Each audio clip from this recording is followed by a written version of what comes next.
Syekh Asim Al-Hakim, seorang ulama dari Mekah yang kemarin datang ke Indonesia dan berdakwah ke masjid-masjid di berbagai daerah, adalah ulama yang saya rasa beliau ini bermasalah. Kenapa saya katakan bermasalah? Karena kalau beliau ini tidak begitu familiar dengan pemahaman umat Islam di Indonesia, maka tidak seharusnya begitu cepat menghakimi tradisi membaca surah Al-Fatihah sebelum melakukan sesuatu yang sudah menjadi budaya di Indonesia. At all. But did I hear it correctly that you read the Fatiha and then surah? After Fatiha surah? Yes? And then takbir and rukur?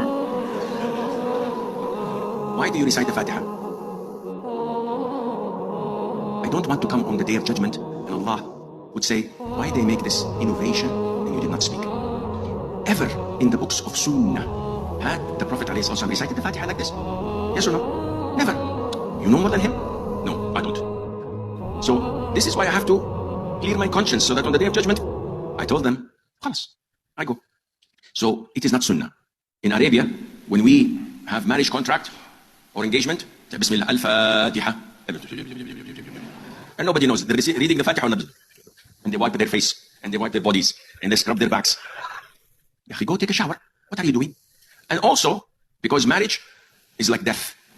When someone is dead, he said, oh, Abdullah is dead. Read the Fatiha. And they read the Fatiha. This is not from Islam. Karena bacaan surah Al-Fatihah yang biasa digunakan di Indonesia ini didasarkan pada pemahaman para kiai dan ulama terdahulu tentang agama, dan itu sama sekali tidak salah. Kalau mau bicara dalil, banyak ustadz-ustadz kita yang sudah menerangkan dalil dan keutamaan membaca surah Al-Fatihah ketika ingin memulai aktivitas.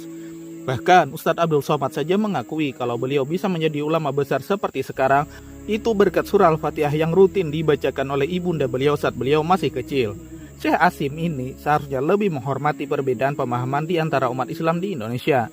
Beliau tidak seharusnya mencoba memaksakan pemahamannya sendiri kepada orang lain dengan mengatakan membaca Fatihah sebelum melakukan sesuatu atau rutinitas itu adalah bid'ah, dan memposisikan diri sebagai seorang pemberi peringatan, seolah-olah begitu sesatnya bacaan Fatihah yang sudah menjadi tradisi di Indonesia dari zaman dulu hingga hari ini. Oleh karena itu, sebaiknya Syekh Asim ini harus banyak belajar lagi tentang pemahaman akidah yang ada di Indonesia sebelum datang ke sini, agar tidak membuat orang bingung dan terpecah belah. Syekh Asim harus memahami dulu mengapa surah Al-Fatihah itu selalu dibaca oleh masyarakat muslim di Indonesia. Apa dalil-dalilnya, ulama mana yang menghalalkan atau memerintahkan, itu seharusnya ditanyakan terlebih dahulu sebelum membidahkan amaliyah orang lain secara live dan ditonton oleh banyak orang di berbagai platform sosial media.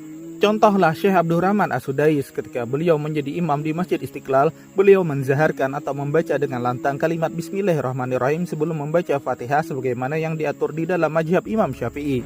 Allahu Akbar, Allahu Akbar.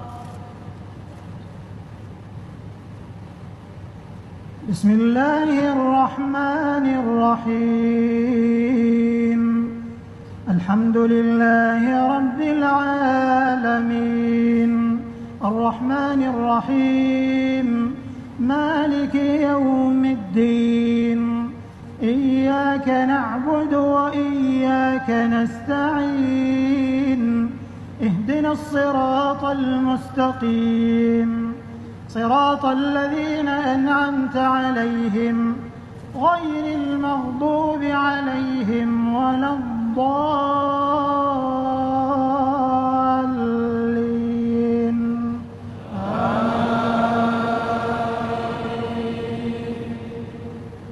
Bismillahirrahmanirrahim.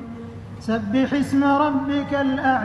Meskipun beliau, Syekh Abdurrahman Sudais, bermazhab Imam Hambali yang tidak membaca Bismillahirrahmanirrahim dengan lantang sebelum membaca surah Al-Fatihah, tetapi ini adalah bentuk bagaimana toleransi antar mazhab itu dibangun.